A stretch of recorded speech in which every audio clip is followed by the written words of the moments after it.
때가 저물어가매 제자들이 예수께 나와 여짜오되 이곳은 빈들이요 날도 저물어가니 무리를 보내어 두루 촌과 마을로 가서 무엇을 사 먹게 하옵소서. 대답하여 이르시되 너희가 먹을 것을 주라 하시니 여짜오되 우리가 가서 200데나리온의 떡을 사다 먹이리이까. 이르시되 너희에게 떡 몇 개나 있는지 가서 보라 하시니 알아보고 이르되 떡 5개와 물고기 2마리가 있더이다 하거늘 제자들에게 명하사 그 모든 사람으로 때를 지어 푸른 잔디 위에 앉게 하시니 때로 100명씩 또는 50명씩 앉은지라. 예수께서 떡 5개와 물고기 2마리를 가지사 하늘을 우러러 축사하시고 떡을 떼어 제자들에게 주어 사람들에게 나누어 주게 하시고 또 물고기 2마리도 모든 사람에게 나누심에 다 배불리 먹고 남은 떡 조각과 물고기를 12바구니에 차게 거두었으며. 다 함께 읽겠습니다. 떡을 먹은 남자는 5,000명이었더라. 할렐루야. 우리 옆 사람에게 축복하고 또 힘도 주신다고 하는 의미로 우리 옆 사람에게 할렐루야 이렇게 축복하겠습니다. 아멘. 우리 할렐루야 했으면 옆 사람은 아멘으로 화답해 주시고 또 받았으면 또 한 번 더 옆 사람을 축복해 주시고 그렇게 할렐루야와 아멘으로 한번 화답 한번 해보겠습니다. 좌우 옆 사람만 시작. 할렐루야 아멘. 할렐루야 아멘. 감사합니다. 우리에게 할렐루야를 허락하신 하나님의 귀한 은혜가 있는 줄 믿습니다. 그것은 우리의 감정에 상관없이 우리의 환경에 상관없이 하나님을 선포하라고 하시는 그 이유가 있습니다. 하나님은 우리가 찬양을 안 해도 하나님이 하나님 되시면 전혀 손색이 없습니다. 그런데 우리에게 찬양할 수 있는 특권을 주신 것은 바로 나에게 복이 되기 때문인 줄 믿습니다. 그러므로 내 감정에 속지 마시고 환경에 속지 마시고 언제든지 할렐루야로 다시 영적인 회복을 하는 저와 여러분 됐으면 좋겠습니다. 그런 의미에서 우리 앞뒤 좌우 그래서 네 분에게 할렐루야 아멘으로 축복합니다. 할렐루야 아멘. 할렐루야 아멘. 할렐루야 아멘. 할렐루야 아멘. 감사합니다. 이렇게 아멘으로 할렐루야로 힘차게 이 밖으로 소리내는 게 굉장히 중요합니다. 하나님의 방법은 찬양도 밖으로 선포하는 겁니다. 속으로 하는 건 묵상입니다. 찬양의 방법은 아닙니다. 그런 것처럼 하나님을 찬양할 때는 밖으로 어떤 방법이 있는지 선포하시길 바랍니다. 혹시 영화 좋아하십니까? 저는 영화를 굉장히 좋아합니다. 그래서 스트레스를 푸는 방법 중에 하나를 영화로 풀고 있습니다. 때로는 SF, 마치 제가 가보지 않은 미래를 그려주는 공상과학 영화를 굉장히 좋아합니다. 물론 호러 영화는 좋아하지 않습니다. 정말 상상력을 자극하는 막 뭔가가 날아다니고 최첨단의 정말 이 시대에는 볼 수 없는 그런 물품들, 문화들을 소개해주는 SF 영화를 굉장히 좋아합니다. 상상력을 자극하기 때문에. 또 액션 장르 같이 뭔가 재미와 또 스트레스를 풀어주는 영화도 좋아합니다. 그뿐만 아니라 아주 진한 스토리가 그 속에 아주 끈끈하게 흘러가는 그것이 때로는 폭력이 과할지라도 그 안에 스토리가 흐트러지지 않으면 저는 굉장히 감동을 받습니다. 또 박진감 넘친 큰 스케일, 그래서 한시도 눈을 떼지 못하게 하는 영화들도 있죠.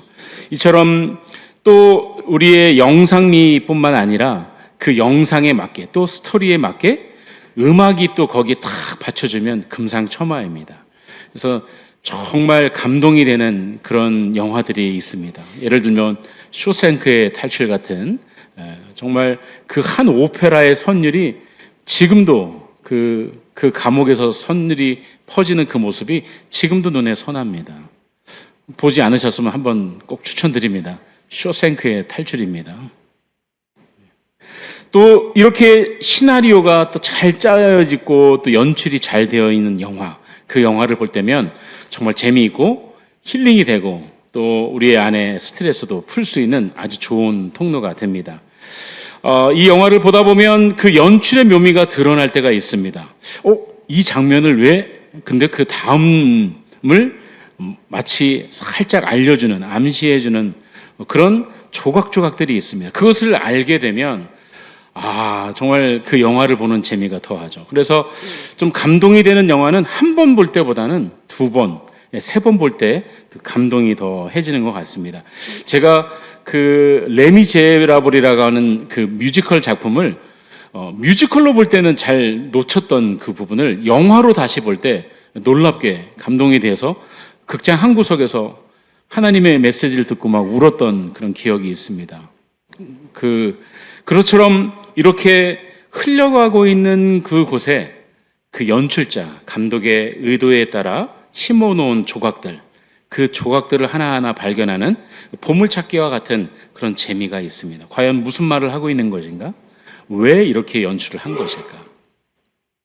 이렇게 영화를 보는 재미도 그런데 성경을 읽을 때도 마찬가지입니다. 성경을 읽다 보면 그 상황이 이야기가 때로는 스펙타클하고 굉장히 스케일이 크고 또 광대하기도 하고 또 굉장히 박진감 넘치기도 하고 그 안에 놀라운 역사, 이 모든 것을 연출해 가시는 하나님의 그 감독자의 선한 의도가 그 조각조각 캐내어질 때마다 아주 재미있고 흥미진진합니다.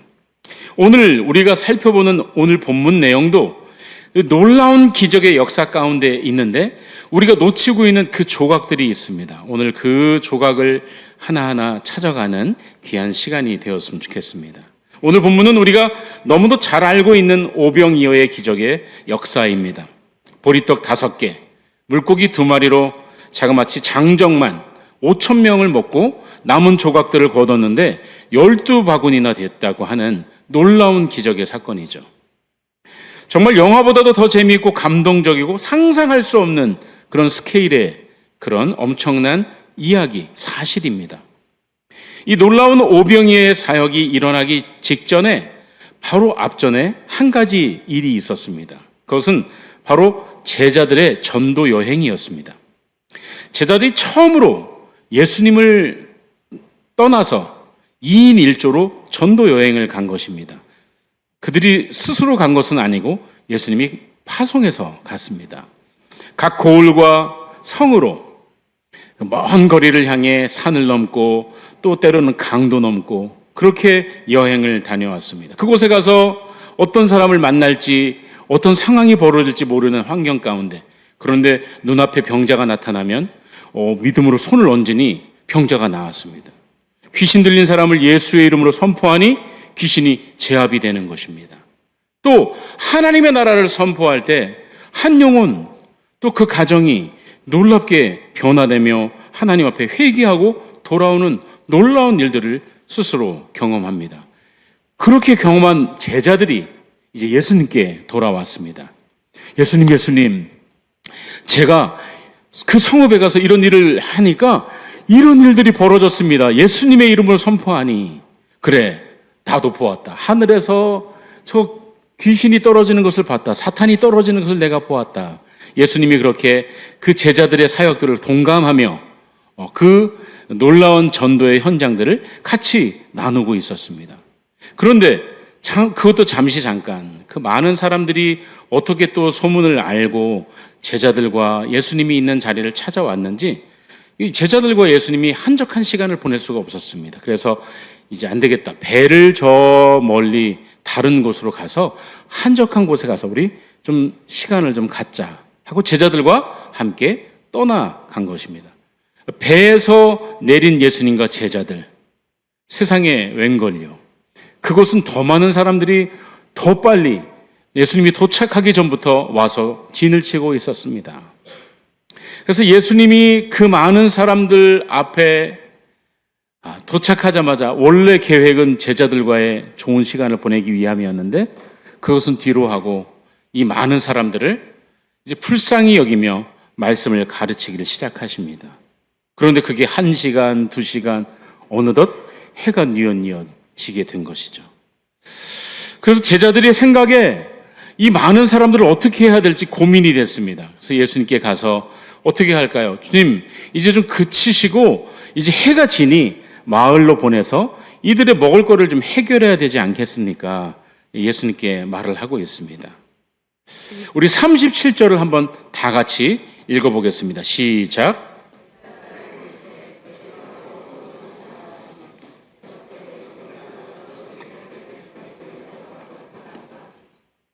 아멘. 너희가 먹을 것을 주라. 여기서 주님께서 이 제자들에게 너희가 먹을 것을 주라고 하는 것입니다. 왜 너희가라고 이 제자들에게 꼭 집어서 말씀을 하셨을까? 예수님이 책임 전가를 하실 분도 아니고 지금 그렇다고 농담을 할 상황도 아닌데 말입니다. 지금 누가 봐도 상식적으로 이해가 되지 않는 말씀을 주님이 하고 있는 것입니다. 그렇다면 주님이 이렇게 제자들에게 너희가 해라, 너희가 줘라 라고 너희를 꼭 집어서 이야기하신 것은 분명한 의도가 있는 것이죠. 그 연출자의 의도가 무엇인지 그 조각을 한번 찾아가 보겠습니다. 이렇게 말씀하시는 데는 분명히 제자들을 일깨워 주기 위함이었습니다. 그 첫 번째 조각은 바로 믿음에 대한 확인입니다. 이것은 그동안에 함께하며 직접 전도 현장에서 충만해 있던 그 믿음을 다시 확인하시는 것입니다. 예수님은 제자들을 부르실 때, 특별히 이 바닷가에 있는 제자들을 부르실 때, 특별히 베드로를 부를 때 그가 밤새 고기를 잡았지만 허탕치고 돌아와 그물을 싣고 있는 그 과정 중에 있는 베드로에게 다시 배를 띄워서 깊은 데로 가서 그물을 내리라고 요청하셨습니다. 그때 베드로가 자기의 인생에서 정말 상상할 수 없는, 이거는 해서는 안 되는 말도 안 되는 요청이지만 그 예수님의 위엄에 순종함으로 그 일을 행하자 그물이 찢어지기 일보 직전까지 고기를 잡았습니다. 또한 성전에서 소리를 지르며 어지럽히는 귀신 들린 사람에게 예수님이 그 사탄을 제압하는 놀라운 역사도 함께 했습니다. 또 문둥병자를 고치고 침상에서 꼼짝 못하는 중풍병자를 고치며 또 베데스다에 자그마치 38년 동안 꼼짝 못하고 있는 그 영혼을 일으켜시며 또 백부장의 종을 말씀으로만 고치시고 또 전 재상을 탕진하며 그 혈류병을 앓아왔던 한 여인, 그 여인이 그 믿음으로 고쳐지는 현장들을 제자들은 함께 보게 됐습니다. 뿐만 아니라 제자들은 직접 이 직전에 각 성과 마을로 다니며 예수님을 떠나 직접 2인 1조로 처음 경험하는 놀라운 사역의 현장에 경험들이 있습니다. 예수의 이름으로 선포하니 귀신들이 제압이 되고 병자가 낫고 또 하나님 나라를 선포하니 회개하는 영혼들이 한 영혼, 한 가정, 그 성읍까지 놀랍게 변화되는 역사가 일어났습니다. 사실 전도 여행을 떠날 때 이 제자들은 어린아이와 같았습니다. 마치 지금 예고 선교원에 매일마다 부모님을 떠나기 힘들어해 우는 아이들이 있는데 정말 제자들의 모습은 예수님을 떠나는 것이 너무나 두려웠을 것입니다. 한 번도 그런 적이 없으니까, 사역의 현장 가운데. 그러나 또 어떤 환경과 어떤 사람들이 자신의 앞에 닥쳐질지도 모르는 두려움 가운데 있었습니다. 그러나 이 제자들이 그 두려움에서 오직 하나님만을 의지하며 그 예수의 이름으로 선포할 때 놀라운 역사들이 경험되어졌습니다. 그 성 전체에 하나님의 나라가 임하는 모습을 보았습니다. 이처럼 그들이 직접 경험한 전도 여행에서 각 성과 마을로 전도 여행을 다니며 놀라운 역사들을 경험하게 한 그 두려움의 현장 가운데서도 하나님을 의지했던 그 믿음의 일들이 이 제자들에게는 경험적으로 있었습니다. 바로 주님께서는 그렇게 그 믿음의 현장에 있던 그 믿음의 일들, 그 믿음을 다시 확인시켜 주시는 것입니다. 그러므로 지금 그들 앞에 있는 해결할 수 없는 이 문제, 정말 수도 셀 수 없는 그 많은 사람들, 그들의 먹을 거리를 너희가 주라고 요청하시는 이 요청 앞에 믿음만 있다면 주님은 할 수 있기 때문에 제자들에게 그 믿음을 깨워주시기 위해 너희가라고 꼭 집어서 이야기하시는 것입니다. 그렇습니다. 우리 또한 두렵기도 하고 불가능할 것 같은 일들이 우리 삶의 늘 연속입니다.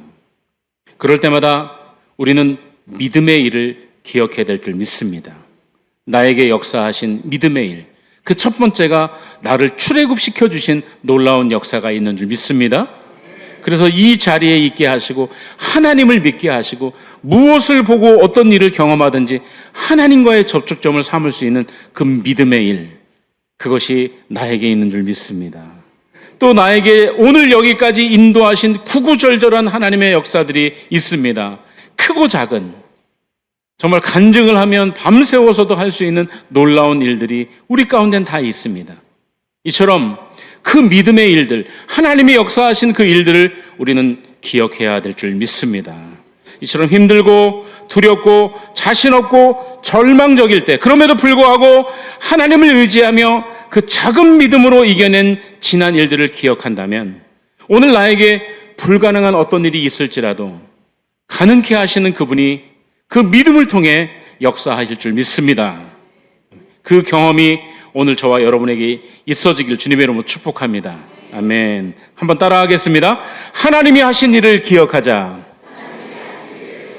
나에게 하신 일을 기억하자. 믿음의 일을 기억하자. 할렐루야. 아멘. 너희가 라고 꼭 짚어 말씀하신 또 하나의 조각, 그 의미는 소유에 대한 확인을 하시는 것입니다. 이것은 제자들이 보지 못하는 그 시각을 주님께서 열어주시는, 영적인 시각을 열어주시는 데 있는 것입니다. 눈에 보이지 않지만 이미 그들이 갖고 있는 것, 그것을 보게 하기 위해 그들의 시각을 열어주시는 것입니다. 제자들이 전도 여행을 갔을 때 역시 전도지만 여행이지 않습니까? 뭐 하루 길을 갔다 오는 것도 아니고 몇 날 며칠을 갈 수도 있고 거기 얼마나 머물릴지도 모르는 그곳입니다. 우리가 여행을 생각한다면 기본적으로 챙겨야 될 물품이 굉장히 많죠. 지금 날도 더운데 한번 생각해 보십시오. 걸어가야 되고, 그러니 여보롭도 있어야 되겠죠. 또 가다가 배고픈 상황도, 끼니가 건너야 되는 상황도 있으니 음식도 좀 챙겨야 되겠죠. 또 가서도 음식도 똑 떨어지고 뭔가 해결할 수 있는 상황이 안 될 때는 돈으로도 뭘 해결할 수 있는 상황이 있어야 되겠습니다. 그러니 이런 여러 가지들이 꼭 필요하죠. 그런데 주님은 이들에게 전도여행을 갈 때 그 어느 것도 가져가지 말라고 하셨습니다. 그리고 이들에게 주신 하나의 선물이 무엇이냐? 우리 본문 앞절에 6장 7절의 말씀에 그 선물이 들어 있습니다. 같이 한번 읽어봅니다. 시작. 12 제자를 부르사 귀신을 제어하는 권세를 주시고, 무엇을 주셨다고요? 권세를 주셨습니다. 공강복음은 4곳에 이 오늘의 본문들이 다 기록되어 있는데, 누가복음에는 모든 귀신을 제어하며 병을 고치는 능력과 권세를 주셨다고 기록되어 있습니다. 주님께서는 이 모든 것을 능히 극복하게 하실 수 있는 이 경험 가운데 특별히 선물을 주신 이 2가지가 있었습니다. 능력과 권세. 이것은 보이는 것만 바라보지 말고 보이지 않지만 이미 너희가 갖고 있는 것, 그것을 보라고 하는 뜻이었습니다. 그래서 이미 너희가 사용했고 너희가 소유하고 있는 그 능력과 권세가 너희 안에 있다. 그 소유를 확인시켜 주시는 것입니다. 또한 각 성과 마을에 만났던 그 병들어 고통받는 많은 사람들, 또 귀신 들려 몸도 영혼도 버림받았던 그 사람들, 또한 죄악으로 그 영적인 눈과 귀가 어두워 봐도 보지 못하고 들어도 듣지 못하던 그들이 예수의 이름으로 놀라운 하나님의 나라가 임하는 역사들을 그 제자들은 경험했습니다. 그러니 제자들 안에 예수 그리스도의 이름이 있는 것이죠. 이처럼 눈에는 보이지 않지만 그들에게 갖고 있는 놀라운 역사, 그 선물들이 있었습니다. 예수의 이름, 또 권세와 능력. 그러므로 이 제자들의 시각을 주님께서는 열어주시는 것입니다. 그러므로 우리도 이 영적인 시각이 열어져야 합니다. 우리에게 없는 것, 닫혀있는 것, 이 시각의 전환이 필요합니다. 그래서 없는 것에만 우리가 갇혀 있는 것이 아니라 우리가 늘 불안해하고 위축되고 나약해질 수밖에 없는 이 환경 가운데 우리는 늘 소유하는 것, 눈에 보이는 것을 의지하지만 주님은 눈에 보이지 않는 것을 이미 우리에게 주셨습니다. 예수 그리스도의 그 이름, 또 그 이름의 권세와 능력을 우리에게 다 주신 줄 믿습니다. 그러므로 우리 가운데 우리를 가로막고 있는 거대한 문제 앞에서 내 손에 쥐고 있는 것, 눈에 보이는 것에 우리가 속지 않기를 바랍니다. 그러므로 눈에 보이지 않는 것에 눈을 뜨는 저와 여러분이 되길 주님의 이름으로 축복합니다.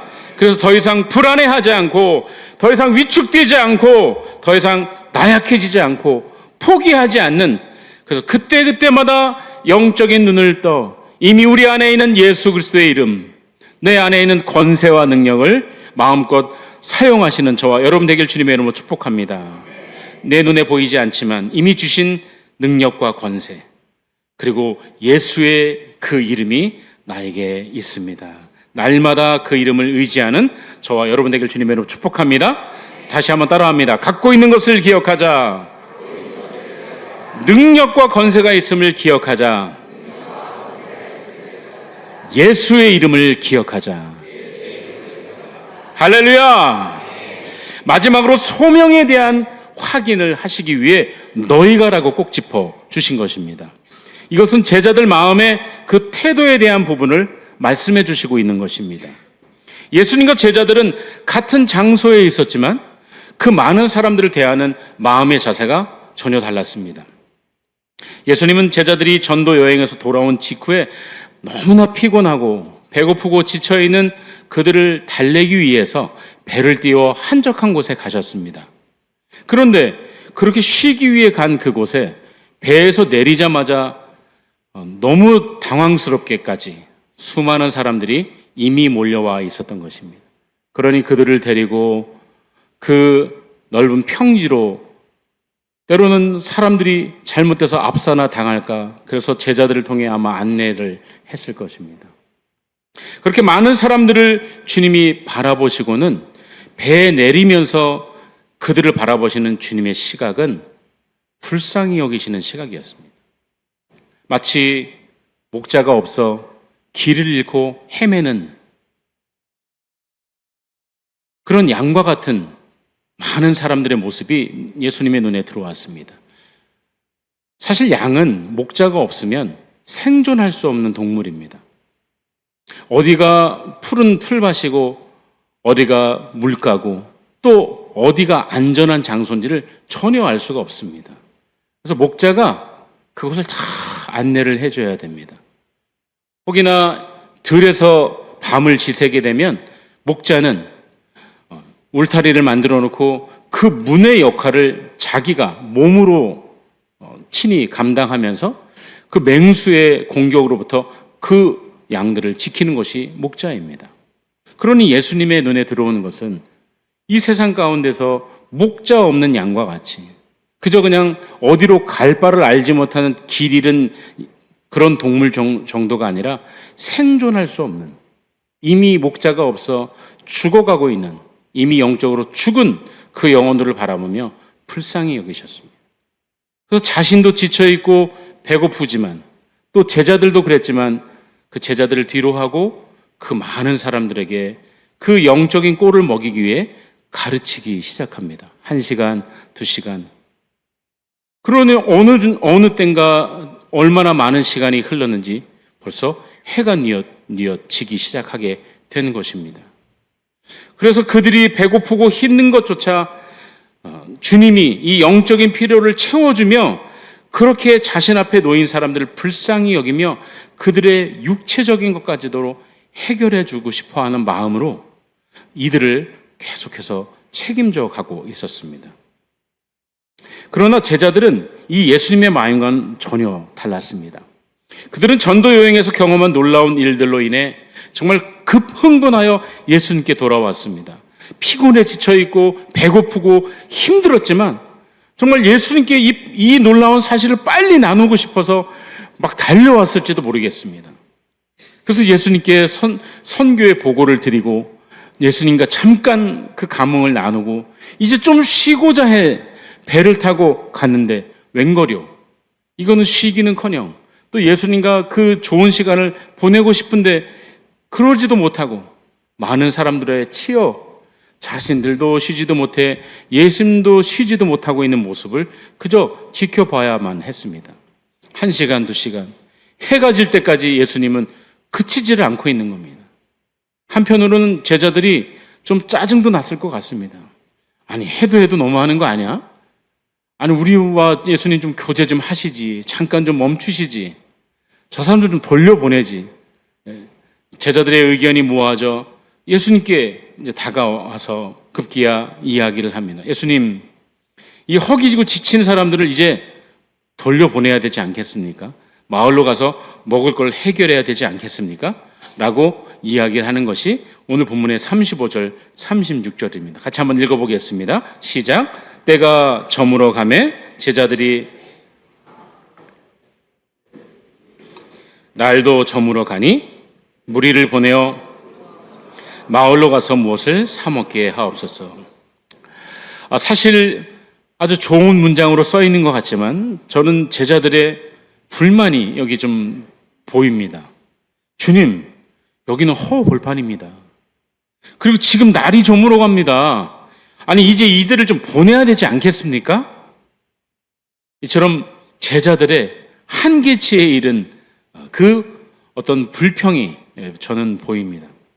이처럼 제자들은 무리들의 이런 상황과 배고픔이 자신의 일이 아니었습니다. 그저 남의 일이었습니다. 예수님의 사역도 지금은 한 발짝 뒤로 물러서 그저 방관하고 있는 구경꾼과 같은 그런 역할로 거기에 서 있었습니다.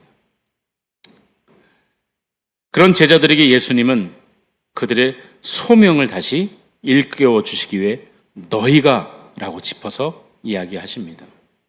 이 사람들이 불쌍하지 않니? 내 눈에는 목자 없이 갈 바를 알지 못해 방황하고 배고프고 굶주려 있는 양과 같은 이들을 돌봐야 해. 이들을 돌볼 사람은 바로 너희들이야. 이 사람들의 영적인 배고픔을 내가 지금까지 해결해 주었으니 너희가 한번 육적인 것을 해결해 봐라. 너희는 할 수 있어. 라고 주님은 이 제자들의 사명의 자리, 잊고 있던 사명의 자리, 그 자리로 다시 확인시켜 주시고 있는 것입니다. 이렇게 품어야 할 대상이 누구며 필요가 무엇이며 또 해야 할 일이 무엇인지를 알려주시고 그 소명을 일깨워 주시는 것이 바로 주님이 지금 하고 있는 것입니다.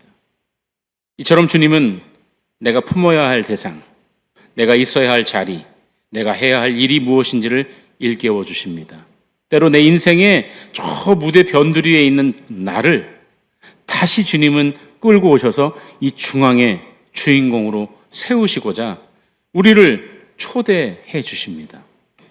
그러므로 너희가라는 말씀 안에 담겨져 있는 의미는 주님이 책임 전가를 하거나 아니면 제자들을 니네 한번 골탕 먹어봐라 라고 하는 의도가 아니었습니다. 이것은 제자들을 사역의 주인공으로 세우시고자 하는 예수님의 초대였습니다. 이 이후에 40절과 41절에 보면 예수님이 그 사역의 현장에 제자들을 다 초대하고 있습니다. 50명씩 100명씩 너희가 줄을 세워라, 앉혀라. 그리고 축사하신 후에 떡을 떼서 너희가 직접 나눠주어라 하고 제자들에게 다 나눠주었습니다. 그들이 직접 돌아다니면서 그 많은 사람들에게 떡과 물고기를 나눠주게 했습니다. 그리고 남은 광주리까지 다 걷게 했습니다. 이처럼 주님께서는 우리들 이 무대의 주인공으로 초대하고 계십니다. 그렇다면 이제 우리의 선택만이 남아 있습니다. 우리는 매 순간 원하든지 원하지 않든지 선택을 하고 살아갑니다. 한번 생각해 보십시오. 아침에 눈을 뜨면 알람을 울리는데 이거를 끄고 5분만 더 잘까? 사실 오늘 새벽에 제가 그랬습니다. 하나를 끄고 그 다음 울림을 이제는 안 되겠다. 그래서 일어났습니다. 또 아침에 출근을 하다 보면 차가 막혀. 그러면은 원래 가던 길 말고 또 다른 우회로 빨리 가야 되는 길을 우리는 고민하며 선택하게 됩니다. 또 회사에 도착해서 일을 하다 보면 오늘 점심은 과연 나에게 어떤 베스트의 음식이 있을까? 어떤 것이 나를 잘 위로해주고 나에게 격려를 해줄까? 내가 잘 선택했다고 할 수 있을까라고 고민하며 선택하게 됩니다. 이처럼 우리 일상에 눈을 떠서 눈을 감는 그 시간까지 우리는 크고 작은 선택을 하게 되죠. 이렇게 일상의 소소하고 평범한 선택뿐만 아니라 나를 발전시키는 데 있어서는 또 다른 용기가 필요한 선택이 필요합니다. 저희 큰딸아이가 만 2살 때 이 에피소드입니다. 워터파크를 처음 데리고 갔는데 제가 이 아이에게 좀 더 재밌게 놀아주고 싶어서 미끄럼틀에 홀로 앉혀놨어요. 만 2살입니다. 딸 아이입니다. 그 아이가 높은 데 올라가서 밑에서 두 팔 벌려 있는 아빠를 바라보며 내려가야 될지 말아야 될지 고민하고 있습니다. 난생 처음 아빠와 그렇게 멀리 떨어져 있고 그 높은 데 앉아 있는 것입니다. 내려가자니 아빠가 있는데 내려가자니 물이 있고 미끄럼틀만 있는 게 아니라 미끄럼틀 밑에는 물이 있거든요. 근데 아빠를 보자니 빨리 내려가고 싶고 굉장히 갈등하고 있는 시간이 있었습니다. 그러다 우리 딸아이가 용기를 내서 내려옵니다. 난생 처음으로 그 높이 또 그 물이라고 하는 존재에 대한 두려움을 맞닥뜨린 거죠. 우리 딸아이가 선택을 한 겁니다. 용기 있는 선택을. 그 결과가 어떻게 됐을까요? 아빠를 만나기 전에 물을 먼저 만나고 뒤집어지면서 코 속으로 물이 들어가 난리가 났습니다. 그래서 그 아이를 진정시키고 그 물과 다시 친해질 수 있는 시간을 만들기에 참 오랜 시간을 소비했지만, 그러나 이 아이가 그때 아주 중요한 하나의 교훈을 얻었습니다. 이렇게 중요한 용기 있는 선택을 할 때 자기가 성장할 수 있다는 것을 알게 됐죠. 그래서 그 이후에 이 용기를 통해서 자신을 극복해 나가는 일들을 경험하게 됩니다. 괴테가 이런 말을 했습니다. 용기는 두려움이 없는 상태가 아니다.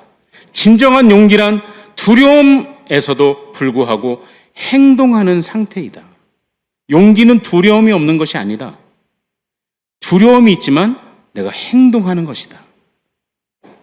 어떠한 두려움에도 불구하고 행동하는 것을 용기라고 괴테는 이야기합니다. 그 후에 우리 딸 아이는 이 자신의 그 두려움을 극복하며 인라인은 물론 킥보드, 물론 늘 넘어지고 아파하고 상처도 있었지만 그 과정을 넘어서면서 자전거까지 또 스키까지 정복하는 놀라운 자신의 업그레이드를 하는 놀라운 경험을 하게 됩니다. 이처럼 자신을 변화시키는 데 있어서는 용기 있는 선택이 필요합니다. 이뿐만 아니라 자신을 뿐만 아니라 이 사회를 아름답게 변화시키는 데도 정말 용기 있는 선택이 필요합니다. 아픈 이야기지만 최근에 BBC 다큐멘터리를 통해서 추악한 버닝썬 게이트의 실체가 5년 만에 다시 재조명됐습니다. 그 버닝썬 게이트의 핵심 인물 승리, 정준영, 최종훈, 한류의 중심에 서 있던 K-팝 스타들이었습니다.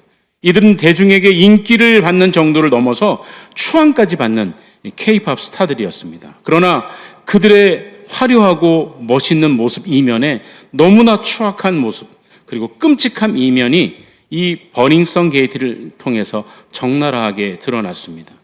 이 버닝썬 게이트를 밝혀내는 그 배경에는 중요한 3명의 인물이 있습니다.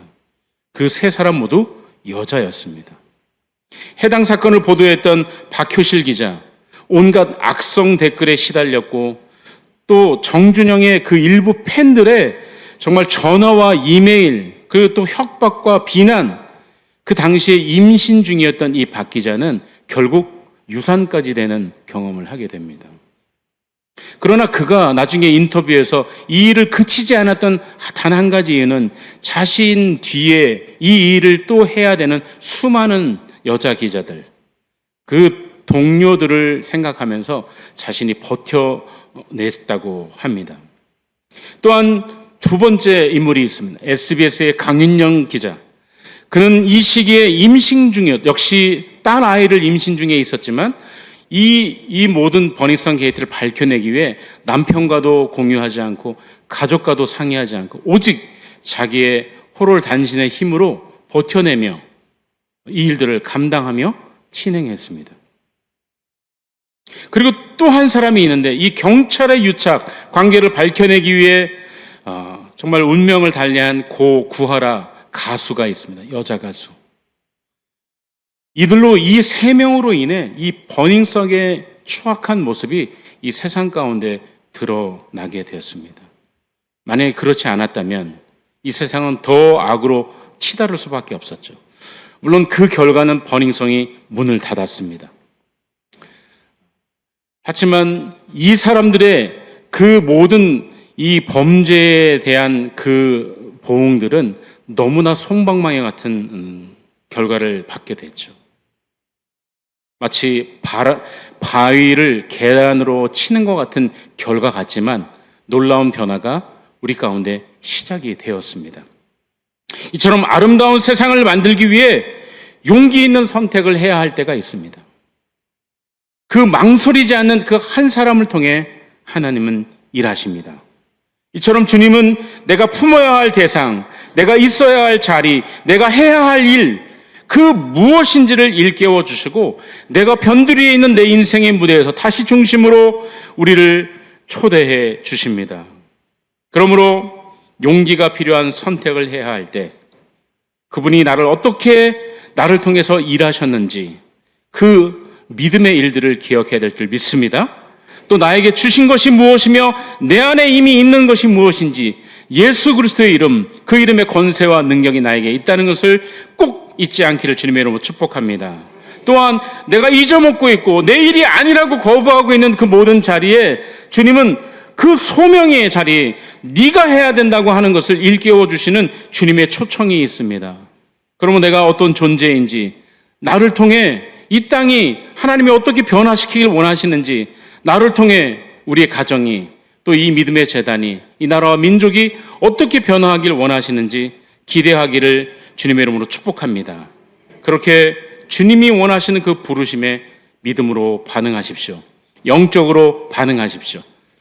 그렇게 하나님께서 나를 통해 일하시고자 하시는 그 부르심에 조금도 망설임이 없는 반응을 한다면 하나님은 지금도 나를 역사의 주인공으로 사용하실 것입니다.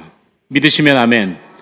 가정과 직장과 학교에, 이웃과 열방에 하나님의 나라가 임하게 하는데 사용하실 것입니다. 지금도 주님은 우리를 초대하고 있습니다.